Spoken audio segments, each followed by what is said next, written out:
Harriet, why won't you talk to us about child abuse, Harriet? What are you going to do about institutional paedophile rings that are operating in this country now?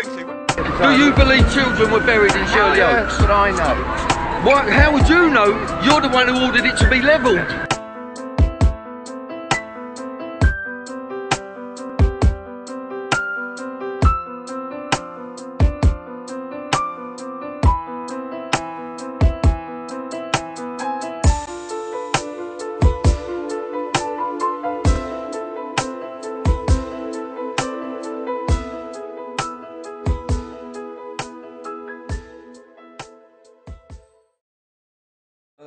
My name's Bill Maloney, and I'm a documentary filmmaker and also a victim of institutional child abuse.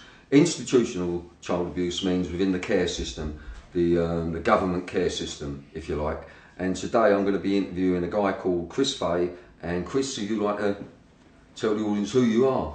Yeah, I'm a former adult advisor to the National Association of Young People in Care, which was a group made up of kids who were in the care system around the country, and I was their adult advisor up until about 1992. And what are we going to be talking about today, Chris? Oh, where do you want to start, Bill? Well, the main subject is Elm Guest House. Guest House, yeah. Okay, so you kick it off. You tell me all about Elm Guest House. It first came about when we were approached by a woman called Dr. Adeline Stolper, who was a consultant psychiatrist at the Maudsley Hospital, and she asked us, would we... That's in South East London? That's in South East London. Would we talk to a patient of hers whose name was Carol Kazir, and her the story being that her son had been taken off her and put into care, and she hadn't been allowed access to it. When we eventually did get talk to Carol Kazir, we found out she was the owner of a guest house in Barnes in South East London from about 1977 until June 82, when it was closed following a police raid. And that guest house was? Elm Guest House. Now, in Barnes, is it? In Barnes, yeah, southwest London. Now, according to Carol Kazir, the raid had been carried out by Special Branch with the aid of the SPG, which is the Special Patrol Group. Why was it raided, Chris? Well, we never actually found out the reason for that, because, as I said, Carol Kazir, backed up by her family and her solicitor, maintained that the raid was carried out under the Prevention of Terrorism Act, 1976. In 1976? Right, the 1976 Act, which means it was a security matter and the involvement of the security services. However, on the other side, the police and the authorities always maintained that the raid was carried out in response to complaints from neighbours under vice legislation. So you had the police on one hand saying they were raiding it because it was being used as a brothel, and on the other hand you had the Kazirs plus their lawyers and everybody else saying they were raided under the Prevention of Terrorism Act.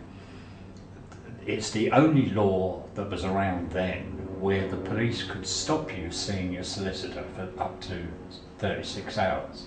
Right. But to do that, in custody, so they could hold you in custody. And I don't know if we said it, but Carol Kazir was in fact the owner of Elm Guest House. Her and her husband Harry. Right, so there's been a raid. There's been a raid. Yeah. They've given her what's called a notice to detain persons under the Act, which says you're not allowed contact with anybody, even a solicitor. Now that was the only piece of evidence that existed back in 1990 regarding the raid. There were no records of... So they gagged her, more or less? They did, but the question then becomes, why would they be raiding a guest house that was being used as a brothel under Prevention of Terrorism Act? Right. So then that's when it started to become really, really dodgy, because very, very soon we discovered who some of these patrons of this brothel were. Yeah, and they were very important people. Very important. Politicians, film stars, yeah. entertainers. Yeah, and there was also a thing that we became aware of very, very quickly. One of the people who used that guest house was, in fact, Anthony Blunt. Anthony Blunt was this disgraced spy who'd been spying for the KGB for years. For the Russians. But they'd given him a free pardon and given him a job as head of the Queen's Pictures. Now, Blunt, and that very quickly led us to people like Commander Richard Trestrail, who was the head of the Royal Protection Squad. There was a guy called Richard Langley, who was a senior aide at Buckingham Palace. There was a guy called Paul Hendry, who was a commander of the Special Branch. Now, Special Branch itself, it's no longer in existence. It's the anti-terrorism squad today. But back then, they were the people who used to do the dirty work for MI5. Right, so we're talking about now that MI5 was involved. Right. Oh, they had to be, because Special Branch were the people who did all the arrests on behalf of MI5. Right. They were the ones who carried And so, the what we're saying here is that it was the Terrorism Act was used because there were politicians and all these important people involved. And so the police were told by secret services, that's it. Yeah, that's what I was going to say. You have to remember what NAPIC was about. It was about young people in care, and our job really was to ensure that, you know, the kids had the right to complain, to have their complaints taken seriously and to be properly investigated, be it the local authority, police or whatever. And very soon after Carol Kazir came to see us, we were approached by a number of young people who had been in the care of Richmond Council. Right. What we're getting at here really is that the kids, Elm Guest House was a child brothel. Yes, it was. That's what it was. So now we're talking about where the kids came from, really. It had been opened as a gay guest house, but very quickly turned into a brothel. I mean, there's no question about that. So perhaps the gay guest house was even like a bit of a cover for it. The sequence of events was that the abuse had started. What had happened in 1977, the Silver Jubilee, they started events which they called Kings and Queens parties. Now, at these Kings and Queens parties would be politicians, pop stars, whatever, where they would dress up in silly outfits. Kings and Queens, like, so because it was gay, they would dress up as women and whatever. And when you're saying it happened, it started around the Jubilee, around the Silver Jubilee, around the Silver Jubilee. That very quickly became a regular event. So the Kings and Queens party. Kings and Queens parties. Now, what were they exactly? Yeah, but before you get to that, you've got to remember what NAPIC was. We were about kids. We were not about investigating politicians or doing the work of the police. What does NAPIC stand for? National Association of Young People in Care. Right. It was about kids in care. So if you're going to do it, if you're going to provide boys, that had to be organised and run by somebody within the care system, within Richmond Council. Somebody was grooming and providing these boys to the Elm Guest House. So we very quickly got on to the entire ring seemed to be centred around Grafton Close Children's Home, where the officer in charge was now called Neil Keir, and his deputy was the guy who's just been arrested, John Stingemore. So they were in charge of the kids' home? They were in charge of the kids' home, and they were the ones who were not just... Was it just a boys' home, or was it... It was just a boys' home in Grafton.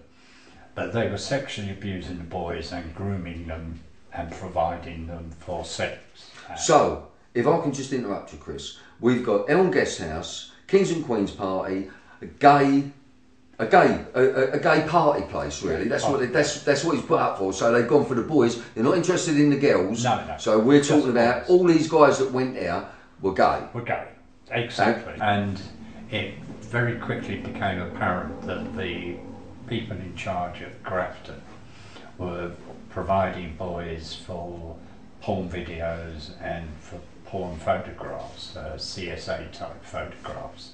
At Elm Guest House? No, at Grafton, and to other quite well-known local people in political circles in Wandsworth and Richmond. So they were sending the kids out so that the kids could be filmed, pornographic films, whatever they wanted to do. And again, I would like to stress that these are very vulnerable children. Oh yeah. And sort of 99.9% of them from the lower classes. Yeah. Uneducated. Yeah. Okay. And so you had people like Donald Naismith, who was Director of Education for Wandsworth. Stingemore was providing boys to him at £20 a time. No. For porno videos, yeah. So then when it comes to Elm Guest House, in Elm Guest House, you had what were known as the facilities. Now the facilities were a sauna room and what was grandly called a video conference facility. But we're talking 1980. What, in the sauna? In the Elm Guest House, you had a sauna and you had a video conference facility. But bear in mind, if you wanted to do a video conference in 1980, you'd need a bloody great big BBC van outside with a huge satellite dish. So it was rubbish. It was basically a VHS video recorder, camera, and a big TV set. That was the video. They were filming the kids. Whatever they were doing to the kids, they were filming the kids. So there were, but aside from that, it turned out later there were two lots of things. There were the photographs and videos that were made in the video conference facilities, which were being professionally edited and distributed to whoever buys this sort of stuff. But there were also photographs being taken by Carol Kazir herself of the Kings and Queens parties. So Carol Kazir was taking her own pictures as well. Taking her own pictures, if you like, for her photo album. Yeah. Because she always presented herself as being a victim. She was the victim in all this. She'd been taken advantage of by all these nasty people. The reality was she was a cunning, cold, calculating woman. She knew exactly what had been going on in her guest house and she was quite happy to profit from it. Now bear in mind you're talking about a small guest house in southwest London in 1980. I know from looking at her books, and I've still got copies of the paying in slips and all that, that guest house was turning over about £10,000 a month. And what year was this again? This is 1980. And that was quite a lot of money. A lot of money. I mean, that would be the equivalent of a guest house today earning, what, £60,000 a month.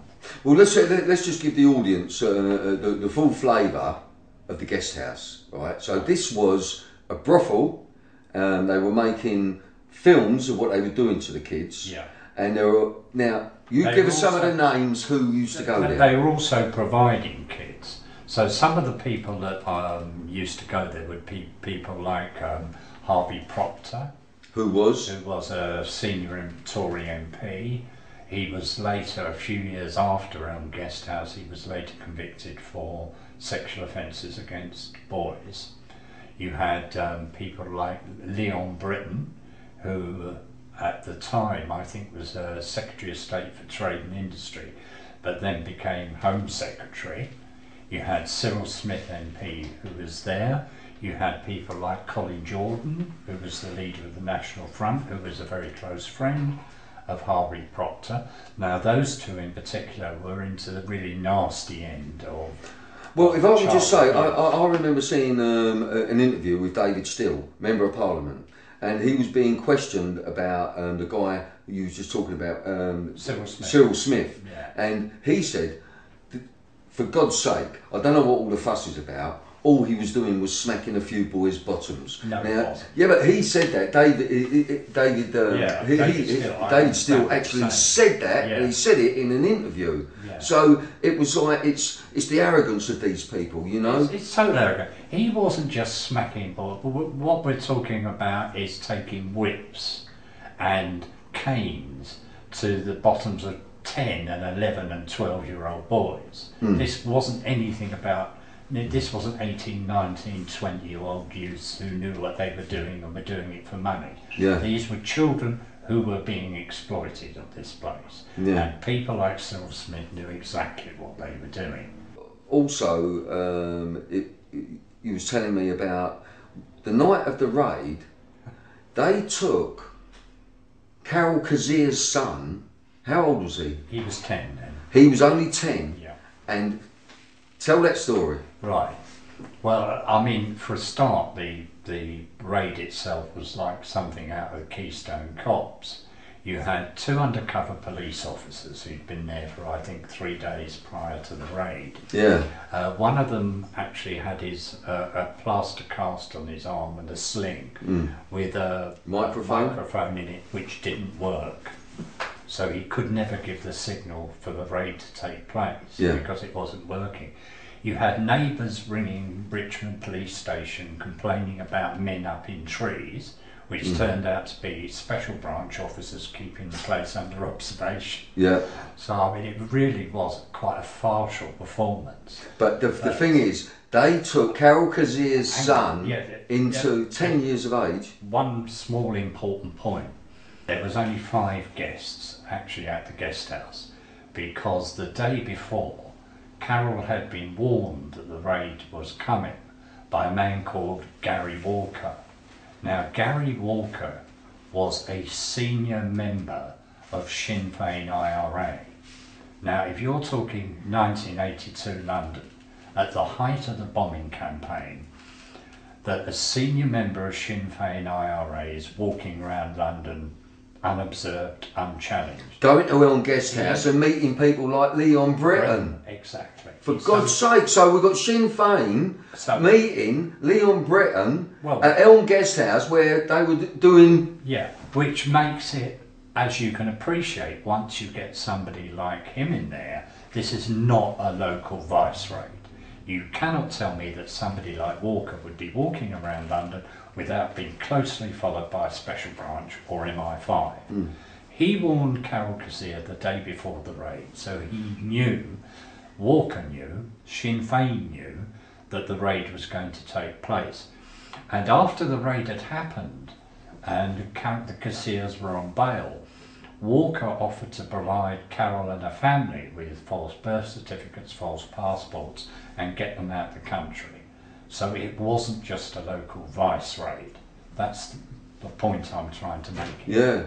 Let's just go back to the kid, her 10-year-old boy, being taken into care and where they put him on the night of the raid. I'm with you. Now, this is where the whole thing, bear in mind, by profession myself, I was a residential social worker with children. That's what I did for a living. So if I understand anything at all, I do understand how the social services system worked. I knew how things were done, who to go. You was on the ground. I knew who to complain to, how the system worked. Now, when the police, because they knew that Carol Kazir's son Eric was 10, was living there, they also suspected, and their own words, that other children might be present. They approached Richmond Social Services, told them about the raid. Now, procedure dictates that normally you would have got, say, the local field social worker in the local office who would have accompanied the police on the raid. Any children present, they would have taken them into care. However, on the day of the raid, the man from Richmond Council, who was on the raid with the police, was Neil Keir, the officer in charge at Grafton, who took Eric into care. That's her son, Eric. That's her son, Eric. So you can understand why she Carol was knew. So angry. She knew that all the kids were coming from this children's home, and then what they'd done on the night of the raid, they took her own child and put her own child in that children's home. But with the very guy who'd been one of the people supplying the boys, so Carol knew full well. She knew what was going to happen to her boy. That's but it. That's what wasn't it the case that Carol Kazir also allowed her own child to be abused by customers at Elm Guest House? That was an allegation. So was made. only That who was made an- that allegation? That was an allegation that were made by a number of people we know, and certainly there were newspaper reporters who said that, but we never spoke to Eric, so I cannot say, you know, because he's the victim in this. But well, it was an allegation It anyway. was certainly an allegation that she had. Yeah. I mean, Eric's grown up now, it'd be for him to say. But I think you then get a picture of how big this thing was when they just threw the rule book out the window, and then once the raid had happened, it suddenly all became, oh, it's just a local brothel, nothing to do with Special Branch, nothing to do with MI5, because they effectively silenced Carol Kazir By taking her son. and putting him in Grafton. Yeah. Because she understood exactly what was Grafton was one of many supermarkets. Yeah, for children. Yeah, exactly. To do what they want. Exactly. And one thing we never touched on, also in this video suite, there was also a regular visitor there, and his name was David Hamilton Grant. Yeah. David Hamilton Grant was a child pornographer. Yeah. He made child pornography and distributed it, and the possibility of snuff movies as well. Yeah. Now, the snuff movies, for people, if they don't know, is the kids being killed, tortured. Yeah, but you need to understand where this starts from, and we're talking about, if you're talking about the movies that were made in the video conference facility, but you have to broaden it out and understand the Kings and Queen parties. Now, most of the people who attended the Kings and Queen parties were from organisations like the Monday Club. And what was the Monday Club? The Monday Club was a right-wing Tory party club for extreme right-wing views, and people like Harvey Procter belonged to it. All those sort of people belonged to it. Now, one of the people who was involved with Carol Kazir, if you go back to prior to the raid, the evidence we've got, and indeed still have, is the Monday Club paying for adverts in Capital Gay, which was the main gay newspaper in London. Capital Gay for the Elm Guest House. They were also paying for adverts to be put in a magazine called Spartacus. Now, Spartacus was a magazine run by a man called John Stamford, who operated out of Holland. Stamford ran a European-wide vice ring involving children. He was a known paedophile. He was a known maker of very nasty child pornography. Torture. And when I say nasty, I'm talking about pornography with 2-year-olds and 18-month-old babies. Yeah. You know, that was the kind of guy he was.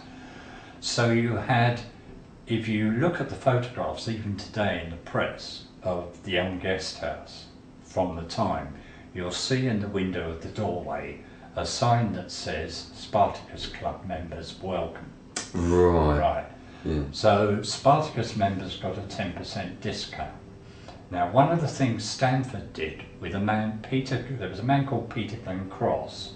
Peter Glenn Cross was the UK director for Spartacus.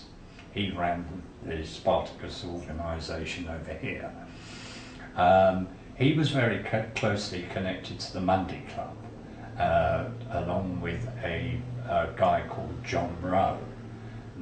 Was the Monday Club just in Elm Guest House, or was it known outside? Club, outside. It was it was a countrywide. It's the right wing of the Tory party. Yeah, right. The Monday Club is actually is in the House of Commons itself. It's people. It's like so we're talking about all of them. We're not just talking about Labour. No. You know, we're talking about the Tories. Yeah. We're talking all of them.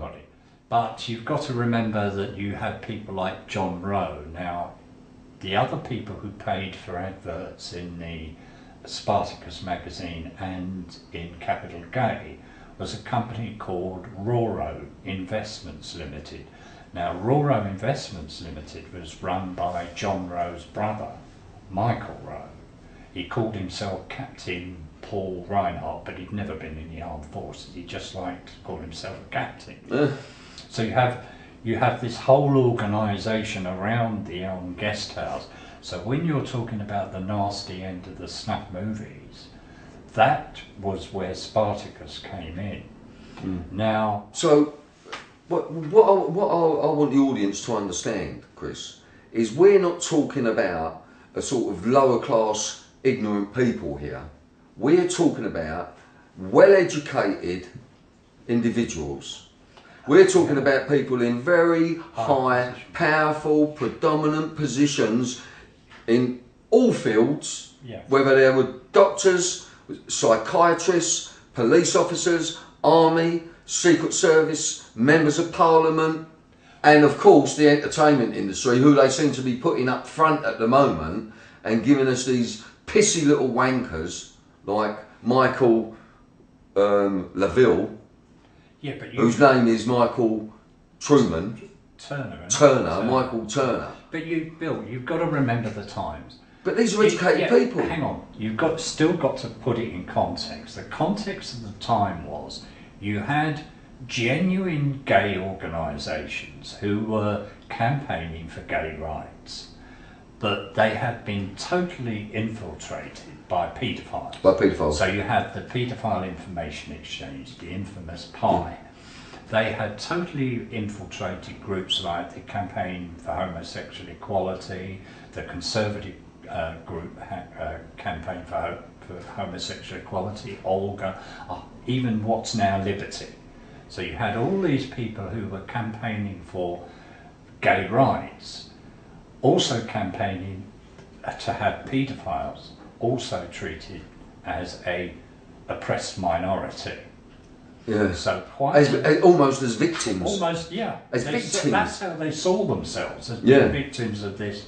So you had these people within all these organisations. They were very, very clever. They were well financed. As you say, most of them were well educated. Untouchable. Oh, a lot of them were. But if I could just say, one of the things that you know, I'll keep butting in on little things, Chris, like this. But what it is for a grown man to penetrate a newborn baby and possibly whatever, that the audience, they can't get that. To make a film where you kill a child, torture a child, whether it's a baby, whether but children, okay, and to make a film of the torture, the face, because they like the expressions on the face, the screaming of the kid. It's what kind of people are these? We're talking about people that are running society, telling us how to live, how to fucking live. Sorry about that, but I'll get angry on it. You know what I mean? Down a notch. You come back to say you like me and like everybody else get so angry at even the thought of anybody touching a 4-year-old child. These were people who seriously believed that 4-year-old children have sexual feelings and have the right, as they put it, to express those feelings. In other words, it's perfectly natural for 4-year-olds to be having sex with grown-ups. This is what the paedophile mindset was. People were trying to get this taken seriously, that this was okay. So you had Geoffrey Dickens, MP, who produced a file on these paedophiles, naming and had all the evidence, including their manifesto, which said sex with a 4-year-old should be legalised. Geoffrey Dickens in 1982 handed that file to the Home Secretary to be investigated. Who was the Home Secretary he handed it to? Leon Britton. Leon Britton. What's happened to that file? Nobody knows. Ask Leon Britton today, as many journalists have, he fails to recollect being handed any such file. That's the Home Secretary. That's the Home Secretary. Now, we've got another one, Home Secretary, who's being accused by a guy called Ben Fellows. How that's going to turn out, we will all wait and see. And that is Kenneth Clarke. Kenneth Clarke, as a paedophile. Who fails to recollect. Now you have civil servants within the Home Office who say this file cannot be found. There is no record of this file ever being handed over. Yet it's in the... You go into Hansard, you'll find that Geoffrey Dickens actually stood up in the House of Commons and spoke about it, so he can't deny that he never received. He just fails to recollect. So on the one hand, you've got these people who are trying to, for want of a better phrase, legalise sex with infants. Yeah? And on the other hand, you've got the people who are using this. I mean, it's about power. All paedophilia is about power and about the abuse of power. So you had, if you come back to the guest house and Spartacus, you can see what was happening, because there was a separate organisation within Spartacus called Spartacus Club. Now, the Spartacus Club was a paedophile organisation along the lines of PIE, and what Stanford and Glen Cross were trying to do was establish a series of guest houses around England which would be safe places for paedophiles to go, not gay people, paedophiles. Well, that's right, because it's sort of, people were saying Elm Guest House as if it was the only one. No, I believe they were all over the place, all over this country, and we just discovered now, it's just coming, and Europe, the whole world actually, it's just come out in Florida, which is next to Alabama. They're saying that they found children's bodies in an children's ball stall in Florida. And they expect to find up to 100 children's bodies. Now that's what I'm bringing, me personally, into the arena in this country, is that there are children's homes, there's no doubt in my mind, that have been standing for many, many years, go back to beyond Victorian times, and I believe there are children buried there. Because today's victims are tomorrow's witnesses, and when you've got powerful people like that, like Leon Britton, if you've got film of him abusing a child, he will do whatever you want. So therefore, I also believe that world politics is being controlled via blackmail, paedophilia, by blackmailing these people. So paedophilia, it is really, a lot of the public will say, well, as long as my kids are all right. It's not that, because it's not just affecting your kids, it's affecting your politics of your country, the way you live, the way they allow you to live, what taxes they take off you. It's all take.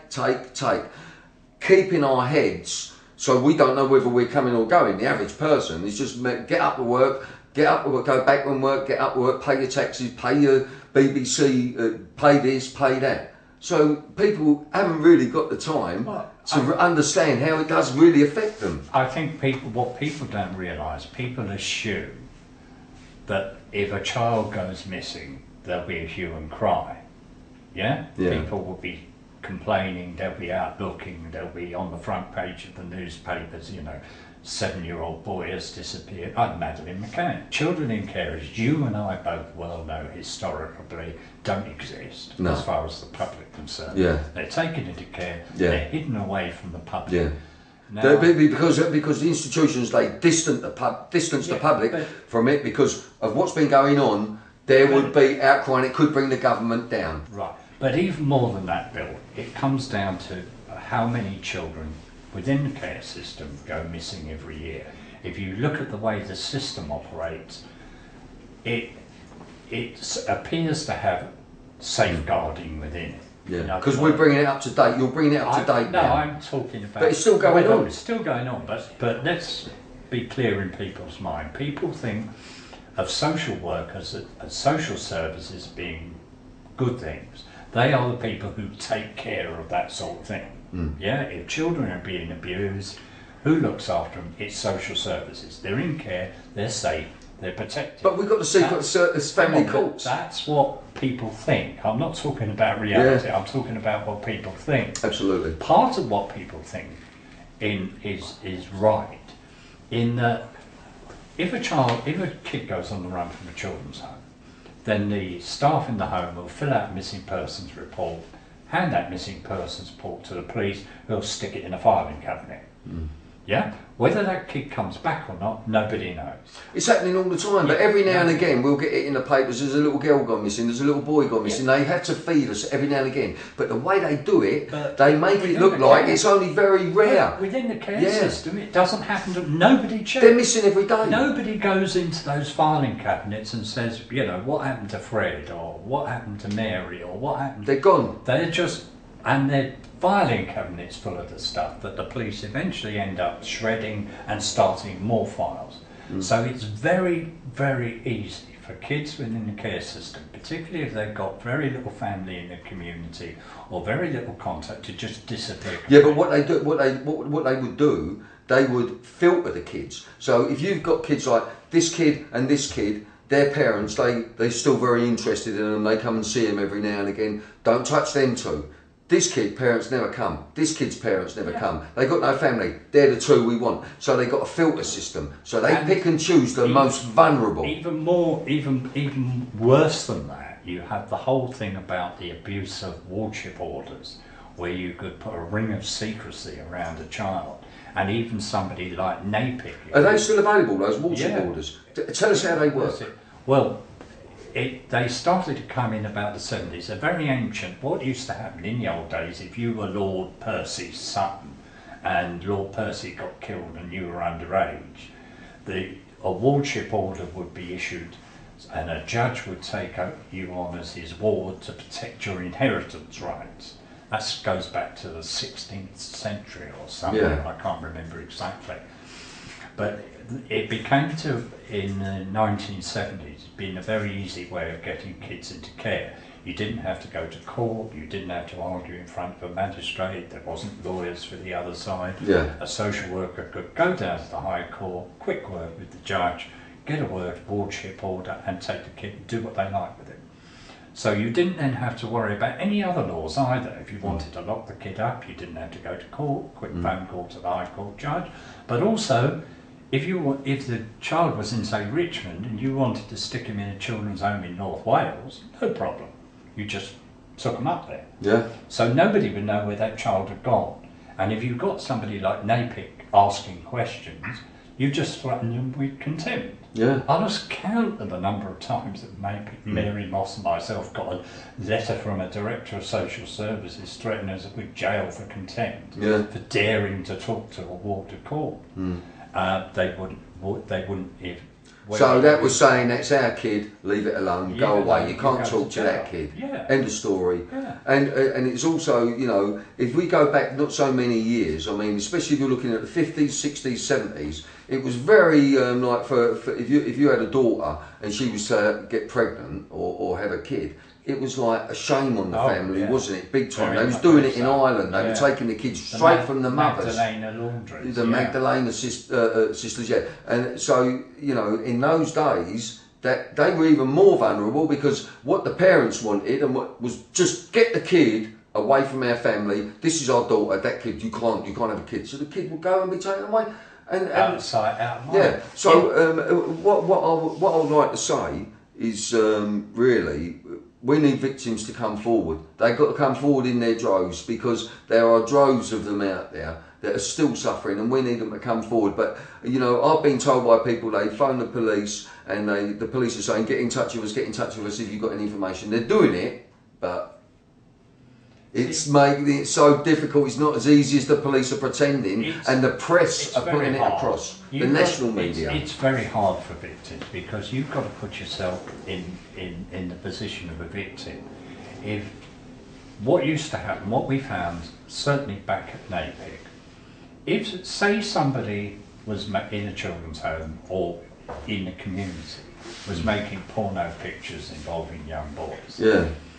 Now, the police would have raised, say, and arrest everybody there.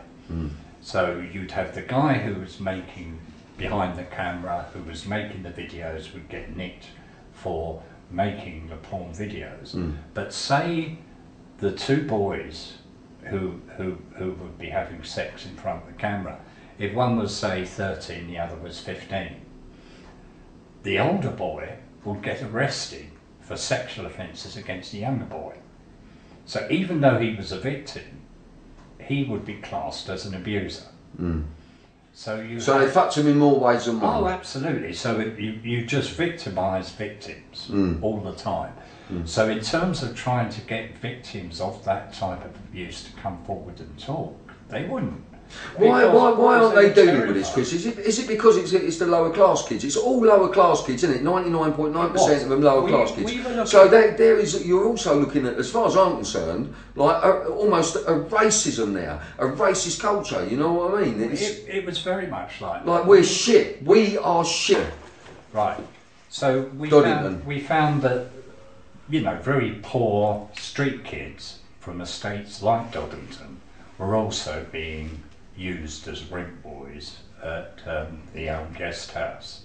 Now, if I come back to Napick, can I just go back on that? When you're talking about Doddington, you're bringing another children's home.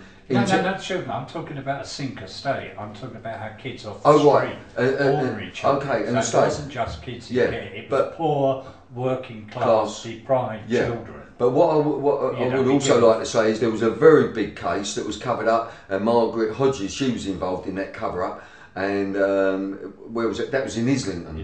A big case, and the kids were being taken from Islington out to Jersey to Haute de la Garenne, and I would implore you all, you know, to watch a film called Sun, Sea and Satan that Pie Mesh Films that we made. We went out to Jersey for 2 weeks. Right, so Doddington. Sorry, anyway, they were also, the Elm Guest House, I try and bring it back on track. Yeah.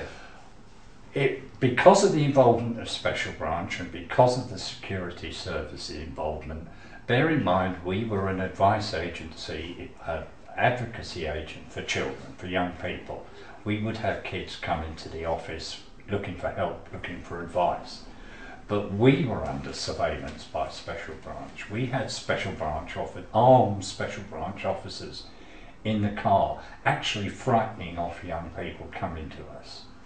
So physically stopping. So Napick, so Special Branch was stopping children coming to you with their problems to Napick. It got so bad at one point we actually had to use a community centre to meet young people.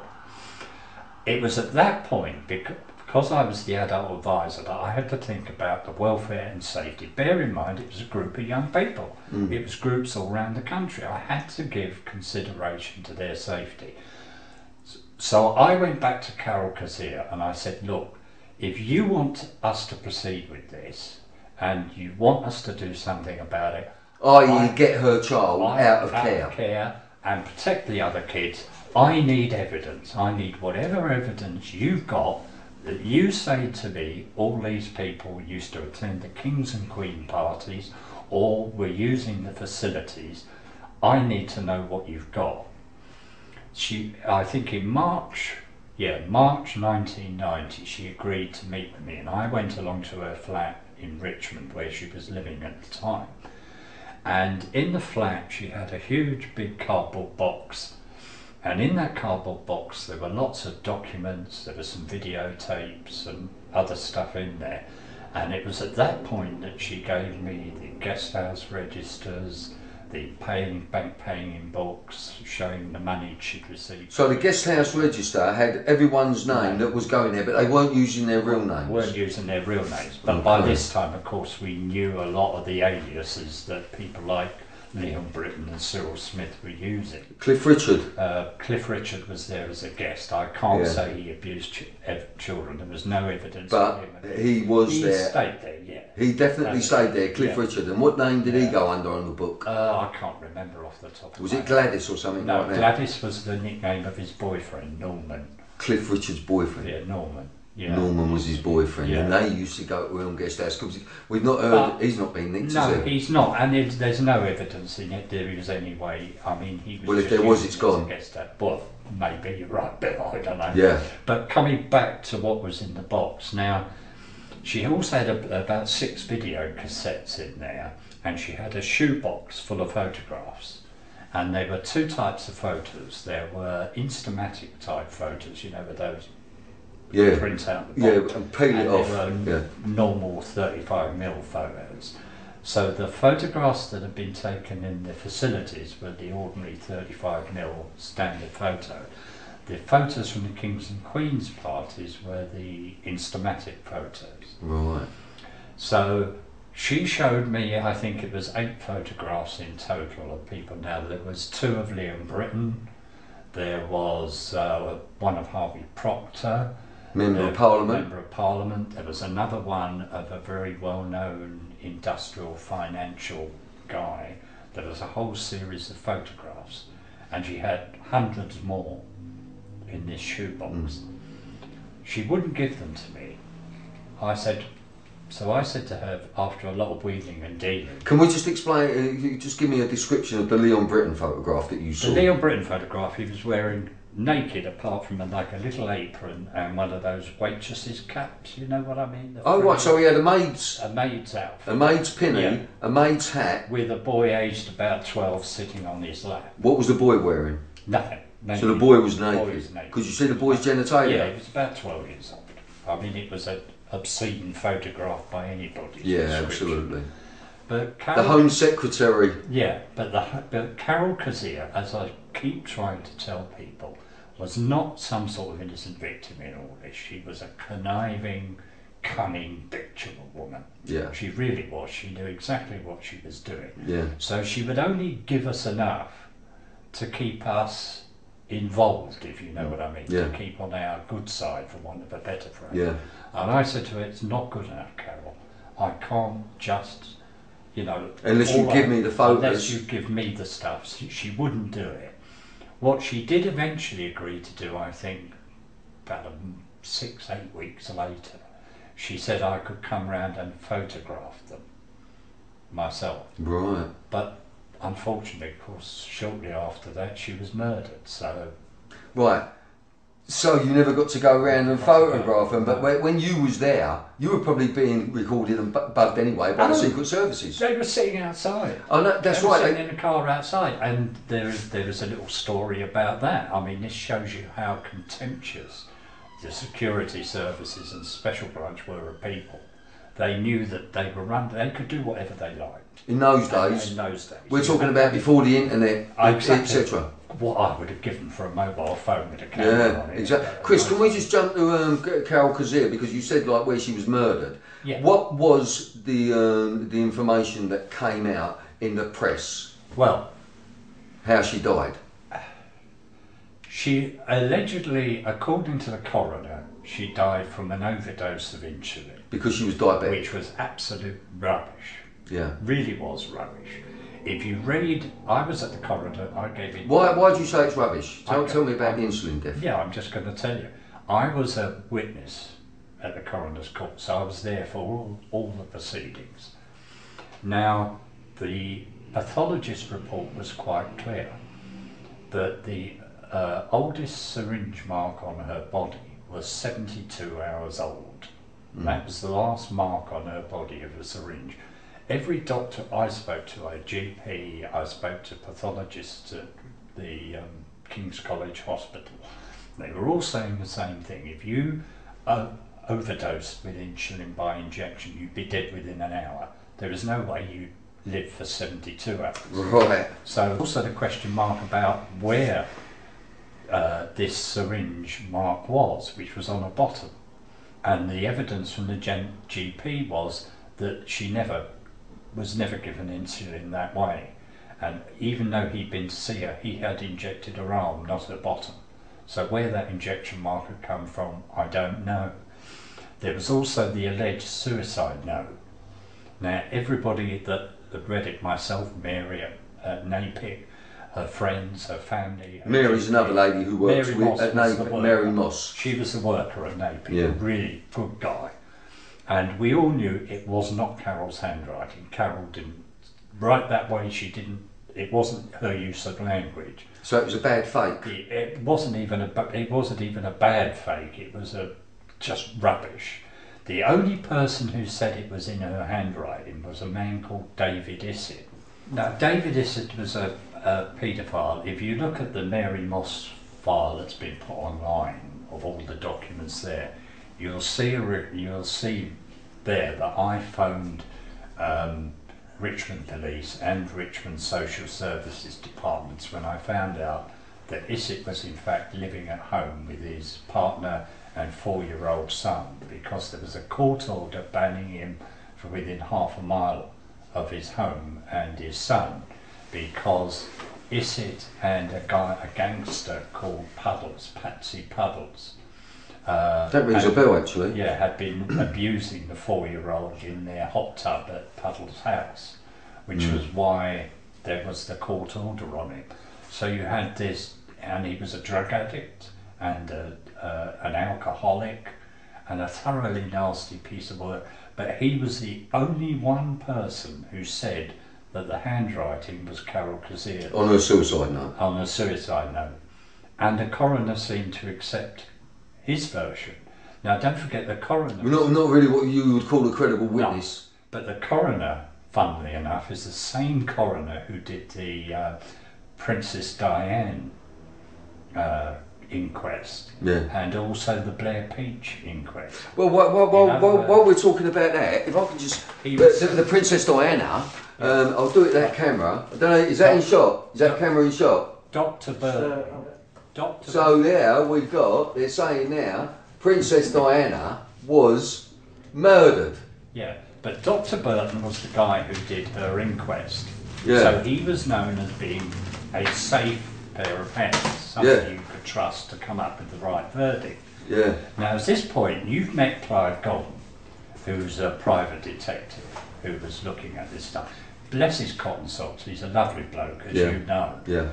And he kept bouncing up and down in the coroner's inquest saying, that's not true, what are you talking about? And the coroner kept saying to him, will you sit down please and be quiet, Mr. Golden? But he wouldn't. But he would. Because he's a good guy. He's a good guy. And I started protesting. And he's now 78. He's now 78. I started protesting about the note. Clive kept screaming and shouting at the coroner.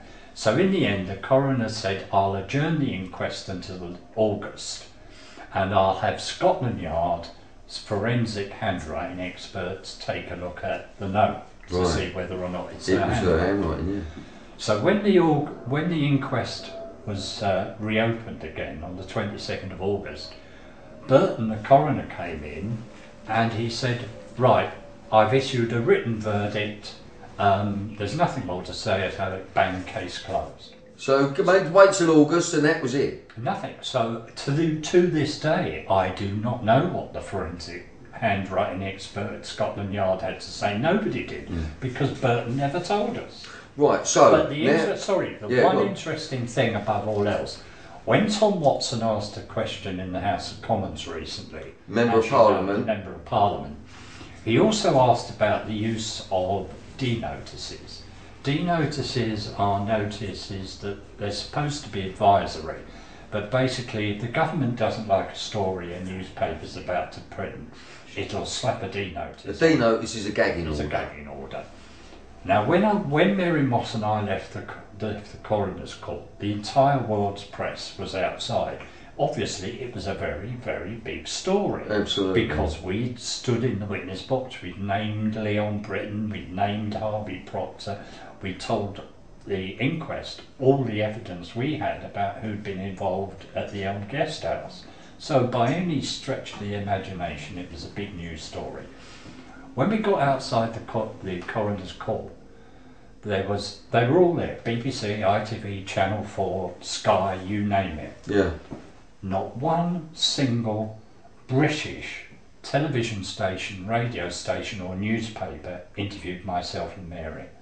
We were interviewed by Canadian Broadcasting Radio and a Japanese television station. And I spotted the BBC reporter who I knew, and I went across to him and I said, what's going on?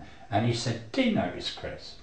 D-notice. So D-notices were used. Yeah. That's why there was very little coverage of that inquest in the national press in June, and it wasn't. In July, and there was a little bit of coverage in some of the press when the inquest was resumed in August.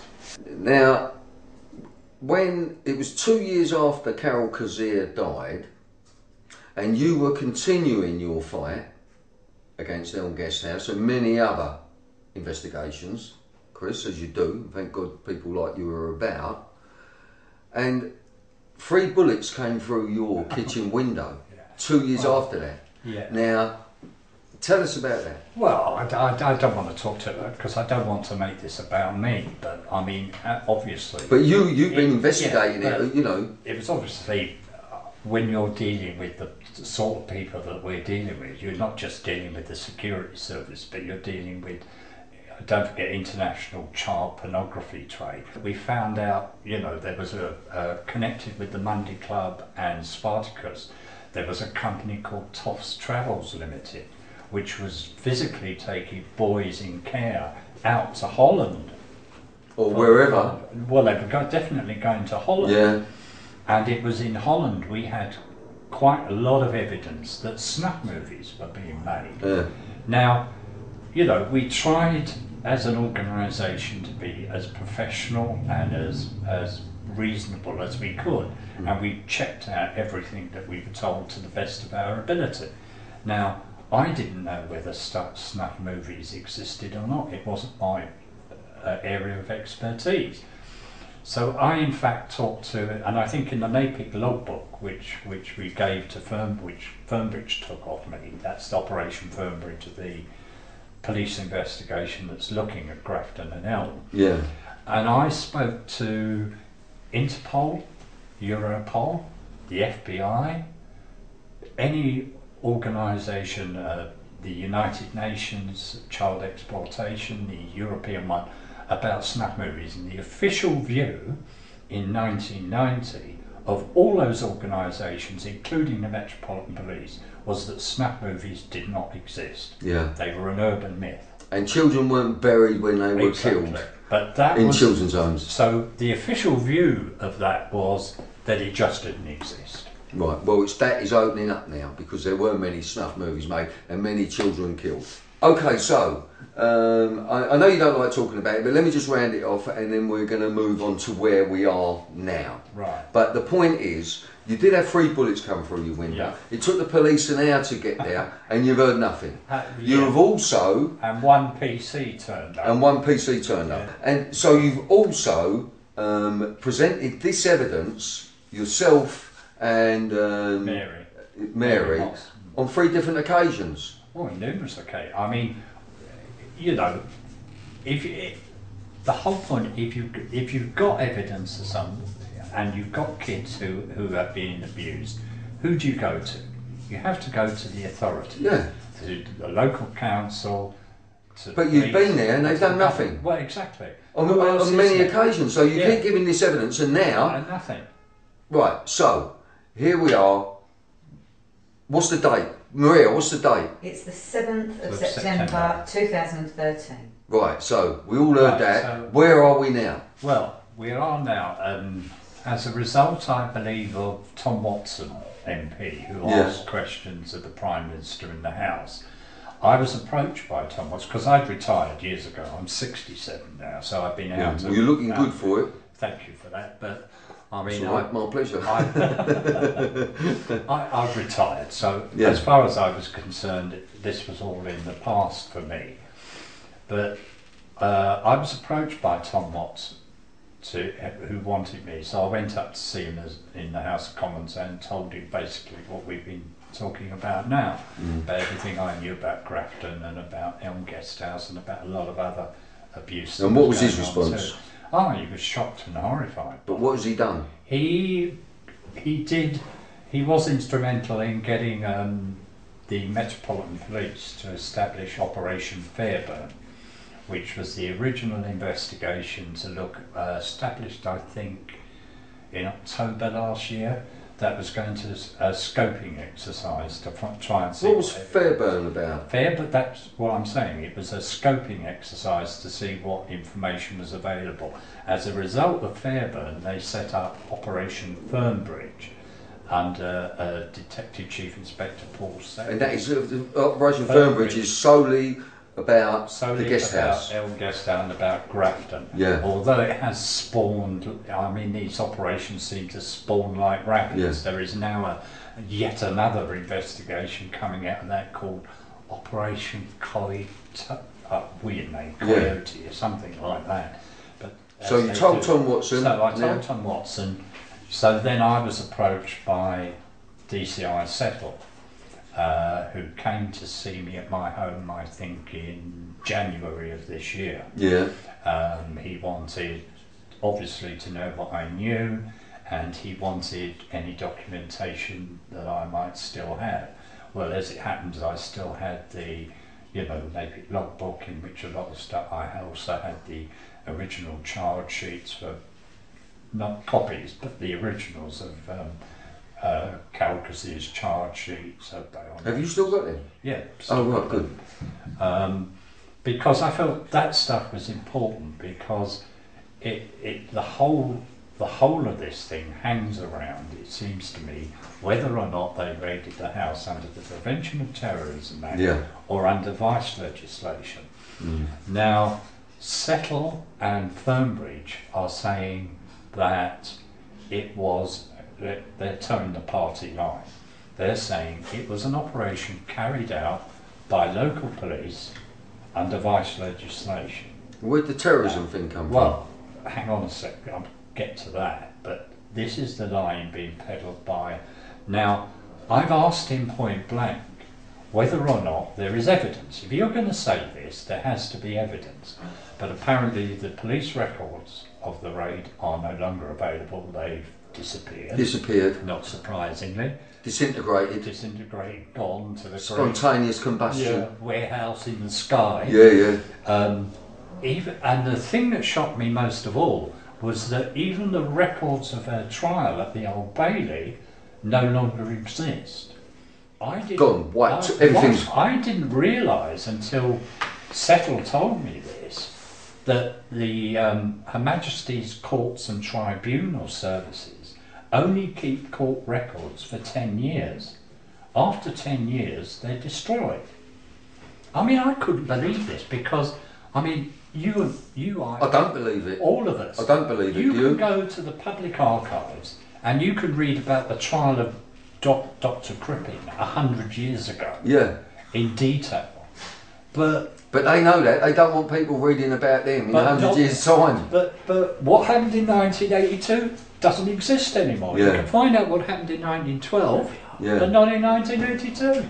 Extraordinary. Well, there you go. Anyway, so I'm getting the wrap it up. Are we rolling on this one? Yeah, it's still rolling. Oh, okay. So we're going to wrap it up on that. Just bring it up very quickly up to date. A couple of weeks ago, I was trying to get back a copy of the Napier logbook, so I approached Fernbridge. And I asked Fernbridge if I could have a copy of the logbook back. They said yes, they'd get a DC to drop it off. Nobody turned up. They then rang me up and told me the detective sergeant had been popping it round. Never turned up. Following day I went to go out to the shops, and I've opened the front door, and standing on my doorstep is DCI Paul Settle himself, who was passing by. Just passing by and popped in to see you after all these years. After all these years. Have a cup of tea and a chat, yeah. Well, listen, I'm going to finish it there. This is a very brave man. This man was a witness at Carol Kazir's inquest.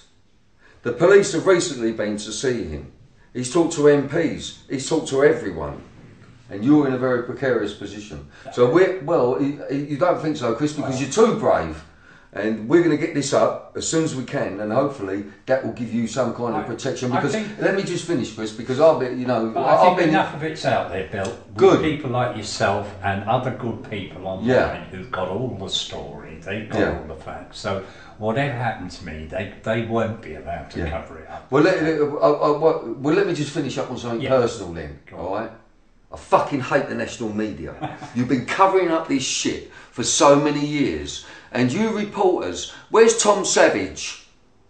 What's happened to Tom Savage? Tom Savage came and saw the original interview that I'd done with Chris Fay, and all of a sudden Tom has been suspended, nicked under another charge, nothing to do with us, even though he went out to Cyprus and he was investigating child pornography, snuff movies, looking for David Hamilton Grant. David Hamilton Grant is supposed to be dead, but he's not dead. He's alive and kicking, and he's out in Turkey. And he was making pornographic films of children out in Turkey, because where he had to pay 500 quid for a kid here, he used to be able to get them for a fiver out there. Thank you very much, Chris. Love ya. You too, mate. God bless you, bruv.